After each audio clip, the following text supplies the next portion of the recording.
Hello दोस्तों, मैं हूं राजकर और आप देख रहे हैं राज अल्बर्ट स्टडी। स्वागत है आप सभी का इस वीडियो में, जिसमें हम देखेंगे प्रश्नावली 13.1, जो कि काफ़ी महत्वपूर्ण चैप्टर है। एक सवाल तो इससे रहता ही रहता है, 5 नंबर का एक सवाल टोटल इससे रहता है, हर बार पूछा जाता है। ठीक है, तो काफ़ी महत्वपूर्ण चैप्टर, आप बिल्कुल ध्यान से देखिएगा। आधा प्रश्न करेंगे, फिर दूसरे वीडियो में पूरा चैप्टर खत्म कर देंगे। ठीक है, तो चलिए आज का प्रश्न देखते हैं। प्रश्न संख्या 1 देखेंगे। आपको मैं लिखे होंगे, यहाँ पर आपको पूरा दिखा दूंगा। ठीक है, प्रश्न संख्या 1 है, दो घनों, देखिए क्या कह रहा है, दो घनों जिनमें से प्रत्येक आयतन। अगर आप बुक लेके बैठ जाए तो और अच्छा है, बुक और कॉपी पेन लेकर आप बैठ जाइए। ठीक, बहुत ही अच्छा समझाऊंगा मैं आपको। कह रहा है दो घनों जिनमें से प्रत्येक का आयतन 64 सेंटीमीटर की है। दो घन, कितना घन है? दो घन है। के संलग्न फलकों को मिलाकर, मतलब दोनों घन को मिला दिया, दोनों घन को मिला देता है, मिलाकर एक ठोस बनाया। सर दोनों घन को मिला दे, एक ठोस बन गया। मतलब कोई बर्तन वगैरह का बनाया होगा, लकड़ी वगैरह किसी भी तरह बनाया ठोस, तो वो ठोस बन गया दोनों मिलाकर। तो इससे प्राप्त जो घनाभ हुआ, जो दोनों घन को मिला है, तो एक घनाभ बन गया। अब घनाभ का क्षेत्रफल बताइए, पृष्ठ क्षेत्रफल। ठीक, देखिए सबसे पहले मैं दो घन बनाता हूँ। दो घन, अब दोनों घन को मिला दिया गया ना, तो एक बार बना लेते हैं। दोनों घन को क्या क्या किया गया है? मिला दिया गया, तो ये भाई मिला देते हैं। ठीक, एक काम करो, साइड में बनाओ। ठीक है, ताकि हमको सॉल्व करने में भी आसानी हो। दो घन का ना, दो घन को मिला दिया जाता है। चलो ये दो घन बना लेते हैं इसी में, क्योंकि लास्ट में घना बन रहा है ना, इसी तरह हम घना कुछ आकार ले लेते हैं। तो दो घन है, एक घन यहाँ से यहाँ तक है। अब दो घन है ना, तो इसको ऐसे करके भाई दो घन सटा दो। दो घन कह रहा है तो सटा दो। चलो अब इसको सिंपली मिला दो आप, इसको भी आप मिला दो। ठीक है, अब इसको भी आप मिला दो ऐसे करके, ताकि आपका ये दो घन बन गया। तो ये आपका दो घन बन गया। ठीक है, दो घन बन गया। अब देखो दो घन मिलने से एक घना बनता है। अब देखो जब घना बनता है तो ये भी घना आपको नहीं लग रहा। अगर आप बीच वाले को इसको मिटा दो, उसका फिर भी कोई वैसे काम नहीं है। घना बोल रहा है ना, किताब में बोला घना बन रहा है, इसलिए भी घना आपको अच्छे से दिख नहीं होगा। अगर हम इसको मिटा देते हैं तो आपको पूरा घना, इसका देखिए कोई काम है नहीं यहाँ पर। ठीक है, तो इसको मिटा देते हैं तो ये आपका घना बन जाता है। ठीक है, ये आपका घना बन जाता है। अब देखो आपको अच्छे तरीके से घना दिख रहा होगा, एक बॉक्स की तरह। ठीक है, ये ठोस जो बना है, दो घन को मिला के ठोस जो बना है, ये एक तरह से क्या है? घनाभ। तो इस घनाभ का पृष्ठीय क्षेत्रफल आपको पूछ रहा है। ठीक है, थोड़ा फिगर अच्छा से नहीं बना है तो आप अच्छे से मेंशन कर लीजिएगा। ठीक, तो इसमें बोल रहा है कि घन का, प्रत्येक घन का आयतन 64 सेंटीमीटर क्यों है। इसमें दो घन था, एक घन अभी हमने मिटा दिया, दो घन लगा था ना। दोनों घनों का आयतन कितना है? 64 सेंटीमीटर क्यों है। तो चलिए इससे पहले भुजा पता कर लेते हैं, फिर लंबाई चौड़ाई ऊंचाई सब आपने से पता हो जाएगा। ठीक है, तो देखिए हम जानते हैं कि घन का जो आयतन होता है, घन का आयतन जो होता है वो कितना होता है? वो होता है भुजा क्यू। कितना होता है? भुजा क्यू होता है। देखिए ये सब सूत्र आपको याद रखने में ही फायदा। बोले सर ये सब सूत्र प्रूव करके दिखाइए, तो ये सब उतना इंपॉर्टेंट नहीं है कि प्रूव करना जरूरी है, बस जान लो तो ज़्यादा बेटर रहेगा। अभी के समय ज़्यादा बेटर आपको ये रहेगा, इसे याद करने से ही फायदा है। अगर उतना ज़्यादा नहीं तो बहुत समय निकल जाएगा ये सब करने में। ठीक है, तो घन का आयतन कितना होता है? सॉरी, घन का आयतन आपका दिया गया, देखो बुक में पढ़ो, 64 सेंटीमीटर आपका घन का आयतन दिया गया। तो लिख सकते हैं ना 64 सेंटीमीटर क्यूब। अब भुजा की, भुजा को हम किससे सूचित करते हैं? एस से या फिर ए से सूचित करते हैं भुजा को। तो ए लिखेंगे ना, ए क्यू लिखेंगे। ठीक है, अब देखो इसको हटा दो, तो ए क्यू बराबर 64 हो गया। तो ए बराबर क्या हो जाएगा? 64 का क्यूब हो जाएगा, होगा ना। तो ए बराबर कितना होगा?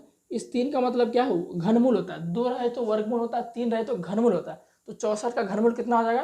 करो भाई, घनमूल होता है तीन में, तो 64 का वर्गमूल कितना होगा? 4। 4 गुने 4 गुने 4, 4 चौक 16, 16 चौक 64।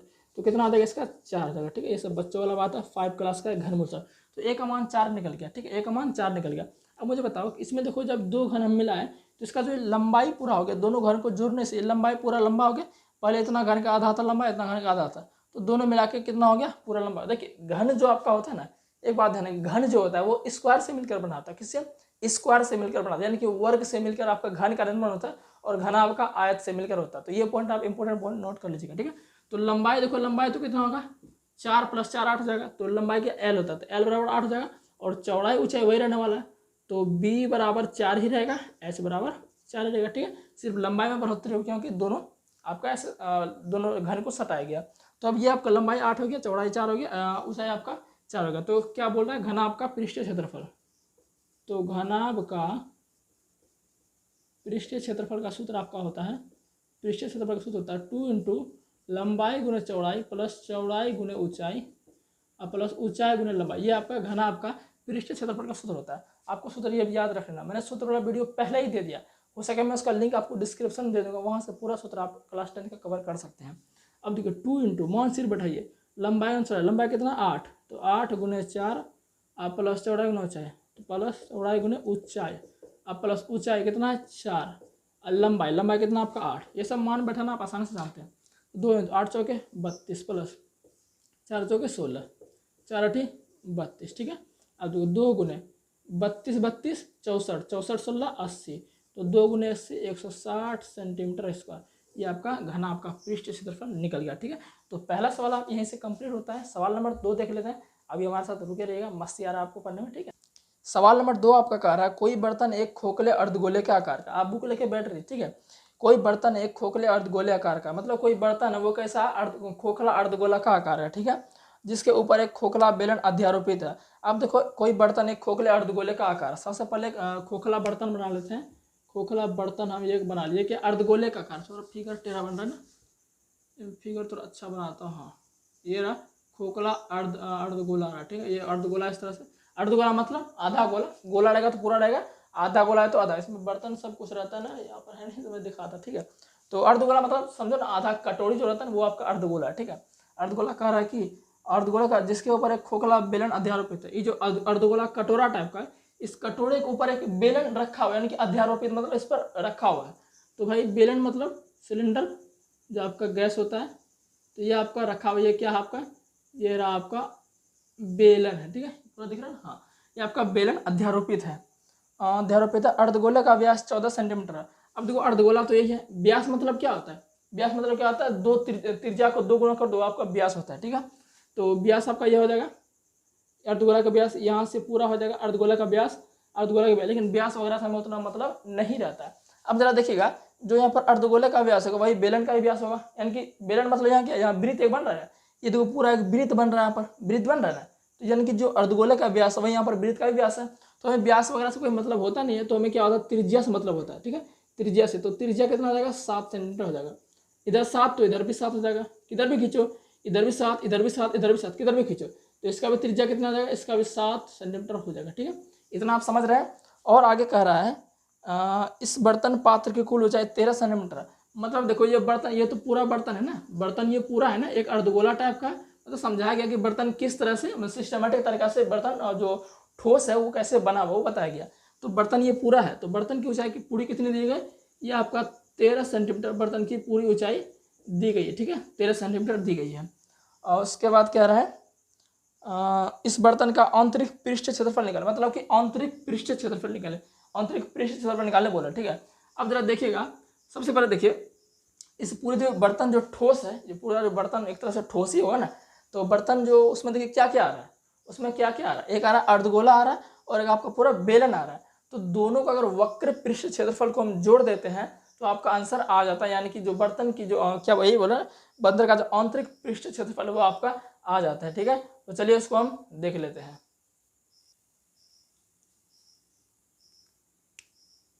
देखिए बेलन का आंतरिक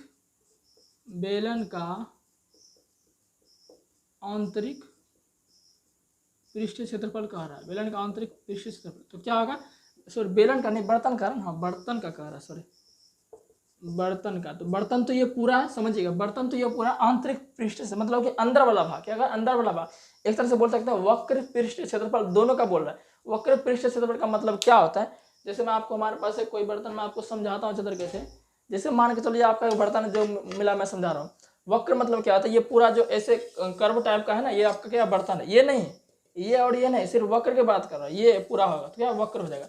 अगर संपूर्ण पृष्ठ क्षेत्रफल बोलेगा तो ये और ये आपको पूरा करना है, ठीक है। अगर ये बोले तो आपको पूरा संपूर्ण हो गया, लेकिन सिर्फ वक्र बोले तो ये ऐसा आपको पूरा लेना, ठीक है, ऐसे आपको पूरा लेना, ठीक है। तो समझ के बस, ये थोड़ा सा मैंने आपको समझाया डायग्राम के माध्यम से। तो आपका आंतरिक पृष्ठ क्षेत्रफल क्या हो जाएगा, बर्तन में कौन कौन है, अर्धगोला और बेलन दोनों है, तो लिखेंगे बेलन का वक्र पृष्ठ क्षेत्रफल प्लस में कौन है, अर्धगोला, तो अर्धगोला का वक्र पृष्ठीय क्षेत्रफल, ठीक है। अब देखो फॉर्मूला क्या होता है, फॉर्मूला मैं लिख दूंगा, यहीं से आपको याद करना है, ठीक है। देखो मैथ पढ़ो तो इतना दिमाग लगा के पढ़ो, कोई भी चीज़ पढ़ो तो ऐसे मतलब दिमाग लगाओ, जो भी हम चीज़ देखो उसको तुरंत याद करने की कोशिश करें, ऐसे माइंड में क्षमता या सोचने की क्षमता रखो, ठीक है। तो बेलन का वक्र पृष्ठीय क्षेत्रफल, सबसे पहले देखिए बेलन की ऊंचाई, देखो बेलन का जो वक्र पृष्ठ क्षेत्रफल होता है वो होता है 2πr होता है, कितना 2πr, ये आपको सूत्र याद रखना, याद रखना हमेशा बेलन का क्षेत्रफल 2 पाई r बेलन का संपूर्ण पृष्ठ क्षेत्रफल अलग होता है। बेलन का जो वक्र पृष्ठ क्षेत्रफल या पृष्ठ क्षेत्रफल एक ही होता है। अब प्लस अर्धगोले का वक्र पृष्ठ क्षेत्रफल ये होता है आपका 2 पाई r² होता है। ठीक है, अब देखिएगा, देखिए बेलन में क्या h आ गया, h मतलब क्या ऊंचाई, h मतलब क्या ऊंचाई, तो हमें ऊंचाई निकालने की जरूरत है। देखिए यहाँ पर ये पूरा बर्तन का ऊंचाई दिया रखा है, लेकिन यहाँ पर हमें बेलन की ऊंचाई की जरूरत है। अब देखिएगा जरा, ये देखिए बर्तन तो यहाँ से यहाँ पूरा है, यहाँ से अगर यहाँ तक देखें, यहाँ से अगर यहाँ तक देखें तो ये कितना आपका है 13। अगर हम इसको काउंट करें 7, तो इस 7 को अगर हम घटा देते हैं तो पूरा बेलन की ऊंचाई यहाँ से यहाँ निकल जाएगा। तो कितना होगा, तो 13 में अगर आप 7 घटाते हैं तो बेलन की ऊंचाई कितना आ जाएगा, बेलन की ऊंचाई कितना आ जाएगा, यहाँ से आपका यहाँ तक कितना आ जाएगा 6 सेंटीमीटर हो जाएगा। ठीक है, सेंटीमीटर में है ना, हाँ सेंटीमीटर, तो 6 सेंटीमीटर।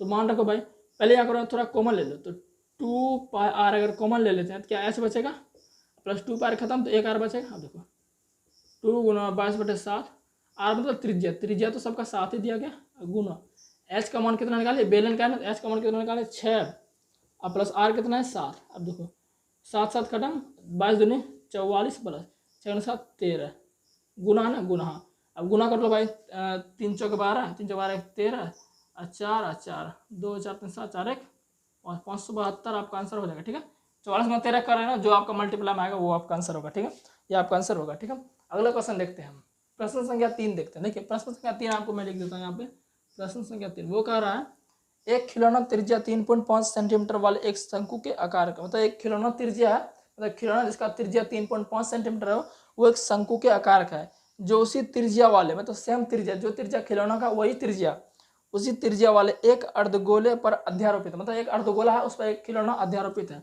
एक अर्धगोला, सबसे पहले एक अर्धगोला बना लिया, आपका क्या है अर्धगोला है। ठीक है, इस तरह से आपका अर्धगोला हो गया। ठीक है, इस पर क्या है, हाँ ठीक है, एक खिलौना त्रिज्या 3.5 से एक शंकु के आकार का है, मतलब खिलौना इस पर क्या है, एक बैठा हुआ खिलौना है, ये आपका शंकु हो गया। ठीक है, हाँ इतना हो गया। और कह रहा है कि इस खिलौने की संपूर्ण ऊंचाई 15.5। अब ये पूरा जो खिलौना इसका जो पूरा ऊंचाई वो कितना है, वो आपका है 15.5, कितना है 15.5 है, कितना है 15.5। फिर कह रहा है इस खिलौने का संपूर्ण पृष्ठीय क्षेत्रफल निकाले। संपूर्ण पृष्ठ क्षेत्रफल मतलब कि कुल पृष्ठीय क्षेत्रफल। मैं आपको एग्जाम्पल में समझाता हूँ, ये एग्जाम्पल नहीं है, समझो कि ये एग्जाम्पल नहीं है, मान के चलो इसका आपको संपूर्ण पृष्ठीय क्षेत्रफल निकालने बोल दो, तो क्या करेगा आप, पहले इसका पूरा क्षेत्रफल निकालोगे, फिर इसका निकालोगे, फिर इसका निकालोगे। देखो ये पूरा क्या होगा, एक तरह से क्या आपका बेलन का आकार का दिख रहा है आपको, थोड़ा अगर इसका हाइट बढ़ा दिया जाए तो ये बेलन का आकार कब दिख रहा है, और ये जिसका ऊपर वाला पार्ट ये क्या है वृत्त है, और ये भी वृत्त, यानी कि 2 वृत्त हो गए। तो संपूर्ण पृष्ठीय क्षेत्रफल यानी कि कुल पृष्ठीय क्षेत्रफल अगर इसका बोले, सपोज ये नहीं है ये है, समझो रहा, ये नहीं है ये है, तो इसका बोलेगा क्या, इसका पहले ये निकालोगे, ये वक्र पृष्ठ क्षेत्रफल निकालोगे, फिर ये निकालोगे, फिर ये, यानी कि 2 वृत्त हो गया और ये वक्र हो गया। तो ऐसे करके निकालना। सेम वही कंडीशन कुछ यहाँ पर है। जरा देखो यहाँ पर हमें यहाँ क्या, इसका जो खिलौना है इसका पूरा, सबसे पहले मैं इसका त्रिज्या दर्शा देता हूँ। त्रिज्या इसका 3.5 दिया हुआ, ठीक है, त्रिज्या 3.5 दिया हुआ है। तो इसका पूरा संपूर्ण पृष्ठीय क्षेत्रफल निकालने बोला, तो कैसे निकालेंगे, पहले इसका पूरा जो ये है पूरा निकाल लेंगे। ये शंकु दिख रहा है आपको, देखो 2 चीज दिख रहा है, एक शंकु दिख रहा है और ये आपका अर्धगोला दिख रहा है। तो दोनों का अगर वक्र पृष्ठीय क्षेत्रफल निकाल लेते हैं तो आपका पूरा क्षेत्रफल निकाल जाएगा, सिंपल सी बात है। तो निकालेंगे खिलौने का संपूर्ण पृष्ठीय क्षेत्रफल, मैं इधर लिखता हूँ, ठीक है, खिलौने का तो हमने जो खिलौने का संपूर्ण पृष्ठीय क्षेत्रफल था वो पूरा लिख दिया। शंकु का वक्र पृष्ठीय क्षेत्रफल प्लस अर्धगोले का वक्र पृष्ठीय क्षेत्रफल, दोनों का अगर जोड़ देते हैं, शंकु का और अर्धगोले का दोनों जोड़ देते हैं तो पूरा खिलौना का आपका संपूर्ण पृष्ठीय क्षेत्रफल आ जाता है। ठीक है, तो देखिएगा शंकु का जो वक्र पृष्ठीय क्षेत्रफल होता है वो होता है पाई आर एल प्लस अर्धगोले का जो वक्र पृष्ठीय क्षेत्रफल होता है वो होता है 2 पाई आर स्क्वायर। ठीक है, इसमें आप पाई अगर पाई आर कॉमन ले लेते हैं, पाई आर अगर कॉमन ले लेते हैं तो क्या होता है एल बचता है, इधर पार तो क्या बचेगा 2r आपका बचेगा। ठीक है, इतना समझ चुके हैं। अब देखिए इसमें l आ रहा, तो ये l का मतलब क्या, ये l का मतलब है तिर्यक ऊंचाई। तिर्यक ऊंचाई किसका, शंकु की तिर्यक ऊंचाई। देखिए तिर्यक ऊंचाई ये है आपका, जैसे शंकु है ना, ये आपका तिर्यक ऊंचाई है। एक ऊंचाई तो यहाँ से यहाँ तक पूरा होगा, देखिए एक ऊंचाई आपका यहाँ से यहाँ तक पूरा होगा ना, एक ऊंचाई ये आपका ये हो गया शंकु की ओरिजिनल ऊंचाई, ये शंकु की ओरिजिनल ऊंचाई जिसे आप समकोण त्रिभुज में निकालते हो, और ये हो गया इसका तिर्यक ऊंचाई। देखो तिरछा टाइप का, यानी कि तिरछी ऊंचाई भी बोल सकते हो, चाहे इधर से लो चाहे इधर से, दोनों क्या है तिरछा ही है। तो ये लो जिसको हम एल बोलते हैं, दोनों तरफ एल दे सकते हो। तो देखिएगा यहाँ एल का जरूरत है, तो जिसका जरूरत है वो आप निकालोगे ना। तो एल का जो सूत्र होता है पाइथागोरस पर में भी ले सकता है, ये एल है तो ये क्या h + r²। तो लिखेंगे ना, सबसे पहले शंकु की ऊंचाई निकाल लो।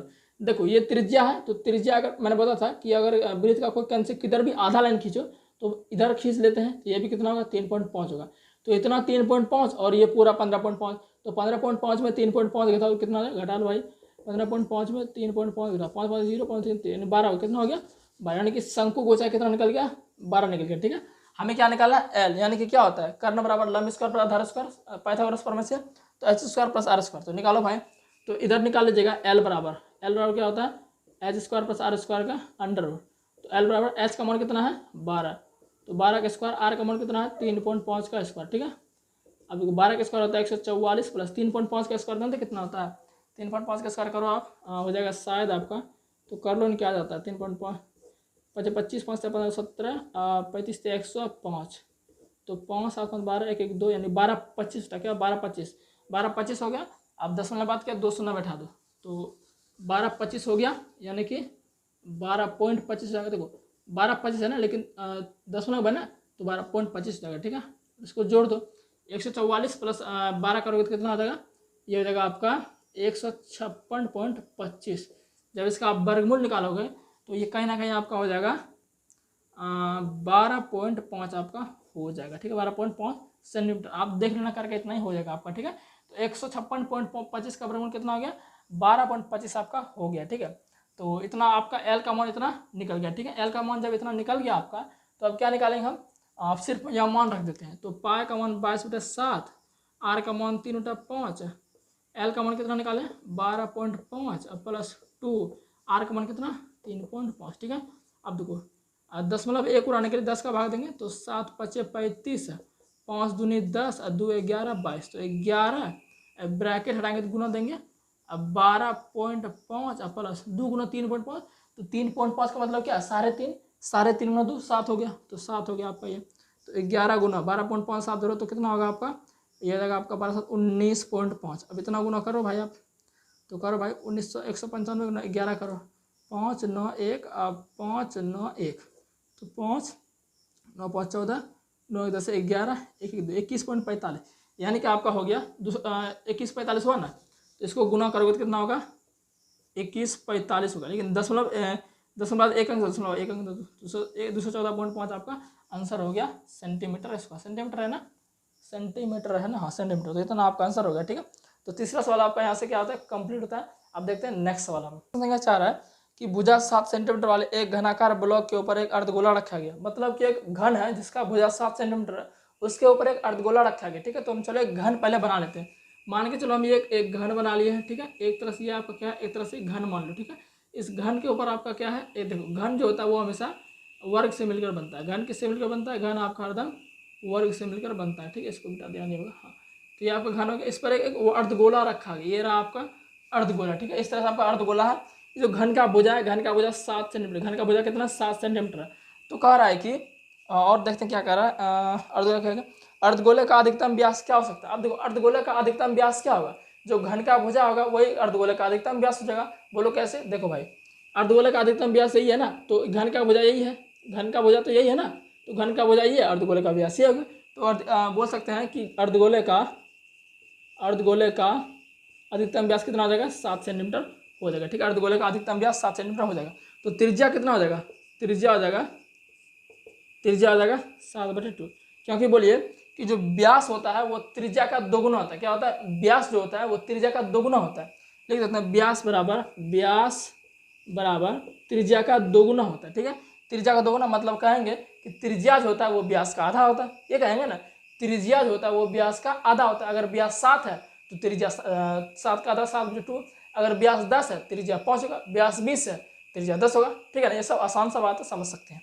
तो त्रिज्या कितना होगा 7/2 हो गया। अब जो कह रहा है इसमें कि कह रहा है कि हाँ इस प्रकार बने ठोस का पृष्ठीय क्षेत्रफल निकाले, मतलब पूरा ठोस बना है इसका पूरा पृष्ठीय क्षेत्रफल निकाले। तो चलो निकालते हैं ठोस का पूरा पृष्ठीय क्षेत्रफल। तो ठोस का पूरा पृष्ठीय क्षेत्रफल क्या हो जाएगा कि क्या क्या आ रहा है घनफल, तो लिखेंगे घन का संपूर्ण पृष्ठीय क्षेत्रफल, घन का संपूर्ण पृष्ठीय क्षेत्रफल। अब घटा, अब घटा क्या करेंगे, घटाएंगे वृत्त का क्षेत्रफल, क्या लेंगे वृत्त का क्षेत्रफल। अब बोलिए कैसे क्यों ये लिखेंगे, अभी मैं बताता हूँ। वृत्त का क्षेत्रफल क्यों लिखेंगे, देखिएगा इस पर जो घन जो है, इस पर जो अर्धगोला रखा गया, तो अर्धगोला का जो ऊपरी वाला हिस्सा होता है, जरा मैं दिखाता हूँ। मान के चलो ये आपका क्या अर्धगोला है, ये मान अर्धगोला, तो अर्धगोला जैसे हम इस पर रखे हैं वही क्या है, घन पर एक अर्धगोला रखा हुआ है। तो मान के चलो एक कोई घन है, घन पर ऐसे एक अर्धगोला रख दिए, तो रख दिए, इसका ये वाला पार्ट भी रखा गया ना, तो अर्धगोला का ये वाला पार्ट भी रखा गया, तो ये वाला पार्ट क्या है, वृत्त ही तो है। तो घन के संपूर्ण पृष्ठ क्षेत्रफल में इसको घटाना होगा। चलो घटा देते हैं, तो ये घटा दिए। अब फिर क्या करेंगे, फिर हम अर्धगोला क्षेत्रफल जोड़ देंगे, अर्धगोला क्षेत्रफल जोड़ देंगे, तो लिखेंगे अर्धगोला का वक्र पृष्ठ क्षेत्रफल, ठीक है। तो घन का संपूर्ण पृष्ठफल सूत्र होता है 6 गुने a स्क्वायर, अब माइनस, अब वृत्त का क्षेत्रफल होता है पाई आर स्क्वायर, अर्धगोला का क्षेत्रफल होता है 2 पाई आर स्क्वायर। देखिए घन का जो संपूर्ण पृष्ठ क्षेत्रफल होता है, यानी कि कुल पृष्ठ क्षेत्रफल, वो होता है 6 गुना भुजा स्क्वायर। ये सब याद रख लो, बहुत ही अच्छा रहेगा याद करने से, आपको जल्दी जल्दी सवाल बना पाओगे, ठीक है। 6 गुना भुजा स्क्वायर होता है, भुजा को ए से सूचित करते हैं या एस से सूचित करते हैं, कोई बोल सकते हो। तो देखिएगा 6 गुने A square minus pi square plus 2 pi square, यानी कि नहीं तो कुछ है एक है, तो 1 पाई स्क्वायर में 2 पाई स्क्वायर जाएगा, तो क्या बचेगा, प्लस पाई स्क्वायर बचेगा। आप देखो 6 गुने ए का मान कितना है आपका, ए का मान 7 है, 7 का स्क्वायर प्लस पाई का मान कितना है 22/7 गुने आर का मान कितना आपका 7/2, 7/2 गुने 7/2, ठीक है।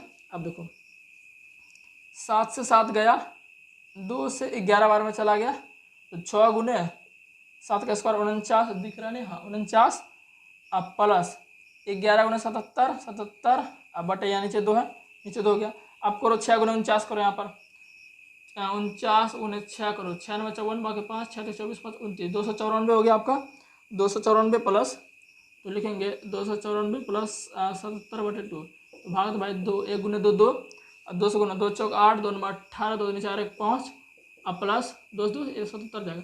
अब जोड़ दो इसमें 588 प्लस 77, 8 7 15, 8 7 15 16, 5 1 6, यानी कि 665/2 आपका आंसर हो जाए। जो भाग देखो आप निकाल सकते हैं आसानी से, भाग दीजिएगा जो आपका दशमलव में आएगा, ठीक है, तो ये आपका आंसर रहेगा, ठीक है। लास्ट सवाल देखते हैं, सवाल नंबर 5, ठीक है, सवाल नंबर 5, इसके बाद वीडियो हम फिर हम खत्म कर देंगे, ठीक है। सवाल नंबर 5 कह रहा है आपका, सवाल नंबर 5 कह रहा है, सवाल नंबर 5 भी कुछ 4 तरह, जैसे 4 बनेगा ना वैसे 5 भी बनेगा, देखिएगा ध्यान से। सवाल नंबर 5 कह रहा है, एक घनाकार ब्लॉक के एक फलक के अंदर, सबसे पहले एक ब्लॉक बना लो ना घनाकार, आगे सुनना ही नहीं है, एक पहले घनाकार ब्लॉक बना लो, ठीक है। एक ये मान चलो हम घनाकार एक ब्लॉक बना दिया, ये हमने एक घन बना दिया, ठीक है, घनाकार ब्लॉक बना दिया। कह रहा है कि एक घनाकार ब्लॉक एक फलक को अंदर की ओर से काट कर एक अर्धगोला गड्ढा इस प्रकार बनाया गया है कि अर्धगोला का व्यास घन के एक किनारे के बराबर है, शेष बचे ठोस का पृष्ठीय क्षेत्रफल निकाले। वही बात है, सवाल नंबर 4 में क्या कर रहा था कि घन के ऊपर अर्धगोला रखा गया, यहाँ क्या कर रहा है, जैसे घन है ना, घन के बीच में काट के, इसमें समझाता हूँ। मान के चलो आपका ये यहाँ यही मैं उदाहरण देता हूँ, ये मान के चलो पूरा घन है, यहाँ पर पूरा ये ढका हुआ है, ये क्या इसका ढक्कन से ढका हुआ है। अब मान लीजिए घन है और इसके अंदर खोद के अर्धगोला बनाया गया ना, इसको हम खोदेंगे, इसको खोद के क्या अर्धगोला बनाया गया। तो बोल रहा है कि जो बचा ठोस है, ये पूरा घन जो ठोस है, कितना ठोस बचा जो खोदा गया नहीं है, उसका क्षेत्रफल निकालिए, ठीक है। तो कैसे निकालेंगे, बहुत सिंपल है। तो देखिए इसमें भुजा वगैरह भी कुछ नहीं दिया गया, उसमें चौथा सवाल में क्या था कि भुजा दिया गया था 7 सेंटीमीटर, इसमें कुछ भी नहीं दिया गया। तो चलिए इसका आंसर निकालते हैं। देखिएगा ये आपका घन है, तो मान लेते हैं ना, भुजा तो यही मानना पड़ेगा, यही होगा ना, भुजा आपका क्या होगा, यही घन का भुजा यही होता है, यानी कि सबका भुजा लगभग यही होता है, घन घनाभ का सबका यही होता है। तो जो घन का भुजा होगा वो आपका क्या होगा, अर्धगोला। तो इसमें अर्धगोला कैसे बनाते थे, अर्धगोला हम ऐसे इस प्रकार बना लेते हैं, ठीक है। अर्धगोला मान चलिए आपका क्या अर्धगोला है, तो अर्धगोला जैसे हम बनाए, अर्धगोला ऐसे बनाए अर्धगोला हम, तो ये अर्धगोला जो बना लिए, वही बात है, जैसे अर्धगोला खोद के घन जो ठोस था आपका, उस घन में घन जो खोदे हैं, कर है ना, घनाकार ब्लॉक को खोद के अर्धगोला ढुकाया गया उसमें, तो खोदे हैं उसमें जो अर्धगोला रखे, तो अर्धगोला का ऊपरी वाला पार्ट जैसे मान तो अब ये अर्धगोला आ गया, सेम उसमें जो घन खोद के जो अर्धगोला गिरा है, तो ये वाला पार्ट भी चला गया ना, फिर चला गया, फिर वृत्त का क्षेत्रफल ये क्या वृत्त हो गया, फिर वृत्त का क्षेत्रफल क्या घटाना पड़ेगा, और अर्धगोले का जो अर्धगोला धरे उसको जोड़ना पड़ेगा, फिर वही काम है, ज़्यादा कुछ है नहीं। तो क्या लिखेंगे, ठोस का बचे हुए ठोस का क्षेत्रफल, यही कह रहा है ना, बचे हुए ठोस का क्षेत्रफल क्या हो जाएगा, घन का संपूर्ण पृष्ठ क्षेत्रफल, घन का संपूर्ण पृष्ठ क्षेत्रफल माइनस वृत्त का क्षेत्रफल अब प्लस अर्धगोले का वक्र पृष्ठीय क्षेत्रफल, ठीक है, ये लिख दीजिएगा। तो घन का संपूर्ण पृष्ठीय क्षेत्रफल क्या होता है, अभी मैंने बताया 6 गुने a स्क्वायर माइनस वृत्त का क्षेत्रफल पाई स्क्वायर और प्लस अर्धगोले का क्षेत्रफल 2 पाई आर स्क्वायर, ठीक है। तो 6a स्क्वायर माइनस एक पाई स्क्वायर में 2 पाई स्क्वायर गया तो क्या बचेगा, पाई आर स्क्वायर, यहाँ प्लस जाएगा क्योंकि माइनस प्लस क्या होगा, बड़े में छोटा गया तो प्लस होगा, ठीक है। अब जरा देखिएगा, अब तो यहाँ कुछ तो मान दिया गया है नहीं, तो 6a square plus pi, are के बदले में क्या लिख सकते हैं, ए ही लिख सकते हैं, तो क्या हो जाएगा पाई ए स्क्वायर, आपका आंसर हो जाएगा। अभी आंसर नहीं हुआ, अभी आंसर होगा, सॉरी आर ना त्रिज्या ना, गलती मिनट है, आर त्रिज्या है ना, देखो व्यास क्या है, ए है, व्यास क्या ए है, तो त्रिज्या भी क्या हो जाएगा, सॉरी व्यास जो था, व्यास आपका इसके बराबर था, तो ए बराबर डी था, तो ए बराबर यानी कि घन का जितना भुजा था उतना उसका व्यास था अर्धगोला का, तो त्रिज्या कितना हो जाएगा, त्रिज्या आपका हो जाएगा a/2 हो जाएगा, a/2 हो जाएगा ना, a/2 हो जाएगा, ठीक है, a/2 हो जाएगा। तो त्रिज्या यहाँ क्या है, r है ना, तो r के बदले में क्या देंगे, a/2 यानी कि a/2 का होल स्क्वायर। अब जरा इधर कर लेते हैं कैलकुलेशन, इधर कर लेते हैं, इधर जगह नहीं बचेगा ना, इधर कर लेते हैं, ठीक है। देखिएगा क्या है, 6a स्क्वायर प्लस a का स्क्वायर a स्क्वायर बटे 4। अब जरा इसका एलसीएम ले लेते हैं, तो कुछ नीचे है, 1 4 का एलसीएम 1 आएगा, 1 में 4 से भाग तो 4 बार में जाएगा, और 4 6 के 24a स्क्वायर प्लस 4 तरह खत्म हो बचेगा a स्क्वायर। अब देखो 24a स्क्वायर, ठीक है ना, 24a square plus a square 25a square, तो 25a स्क्वायर बटे 4, ये आपका क्या होगा, आंसर होगा, ठीक है। ये आपका पाई भी है ना, सॉरी पाई भी है, ओहो गलती कर दिया मैंने, गलती कर दिया, 1 मिनट रुक जा भाई, 1 मिनट रुक जा, गलती कर दिया मैंने, क्या था 6a स्क्वायर था ना, 6 स्क्वायर प्लस ये पाई था ना, तो पाई गुने a स्क्वायर बटे 4 हो जाएगा, a स्क्वायर बटे 4 हो जाएगा, ठीक है। देखिए इसमें हम a स्क्वायर कॉमन ले लें, तो चलो a स्क्वायर जब कॉमन ले लेते हैं, वो लघुत्तम लेना ही, a स्क्वायर कॉमन ले लो, 6 प्लस और पाई a स्क्वायर कॉमन लेते क्या होगा, पाई बटे 4 आपका आंसर हो जाएगा, ठीक है, ये आपका आंसर हो जाएगा, ठीक है। जो आपका बचे हुए ठोस का प्रतिशत पर जाएगा, इसमें क्या है 6 प्लस पाई वगैरह का मान, a वगैरह का मान बैठाना है नहीं, पाई का मान बैठा सकते हो, आसान आंसर आ जाएगा, ठीक है। तो सवाल नंबर 5 तक दोस्तों हमने यहाँ तक कंप्लीट कर लिया। अगले वीडियो में पूरा प्रश्न नंबर 13.1 को खत्म कर देंगे, ठीक है। अगर वीडियो पसंद आया तो लाइक जरूर करना और चैनल को सब्सक्राइब किया मत जाना, ठीक है। मिलते हैं अगली वीडियो में।